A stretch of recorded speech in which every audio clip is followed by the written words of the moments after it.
ഒരു കാട്ടിൽ ഒരു ക്രൂരസിംഹം ജീവിച്ചിരുന്നു. അവിടെയുള്ള എല്ലാ മൃഗങ്ങൾക്കും അവനെ ഭയമായിരുന്നു.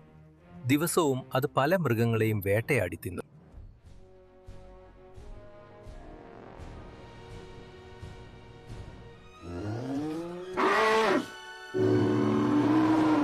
കാട്ടിലെ മൃഗങ്ങൾ എല്ലാവരും ഭയന്നു.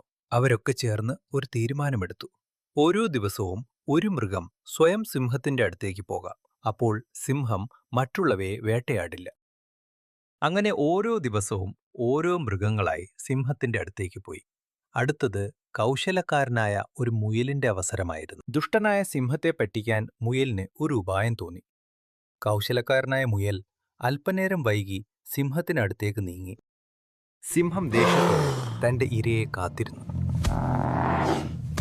തന്റെ മുന്നിലെത്തിയ മുയലിനോട് സിംഹം ചോദിച്ചു, "നീ എന്താ ഇത്രയും വൈകിയത്?" അപ്പോൾ മുയൽ പറഞ്ഞു, "ഞാൻ വരുന്ന വഴി മറ്റൊരു സിംഹത്തെ കണ്ടു. ആ സിംഹം എന്നോട് പറഞ്ഞു, അവനാണ് കാട്ടിലെ രാജാവ് എന്ന്." ദേഷ്യത്തോടെ സിംഹം ചോദിച്ചു, "എവിടെ അവൻ?"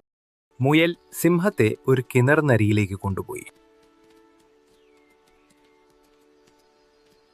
തന്റെ പ്രതിബിംബം കണ്ട് സിംഹം അലറി വിളിച്ചു.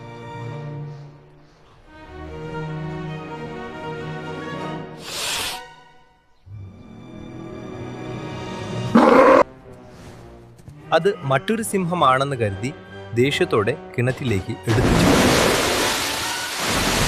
കിണറിൽ നിന്ന് പുറത്തുവരാനാകാതെ ധിക്കാരിയായ സിംഹം മരിച്ചു.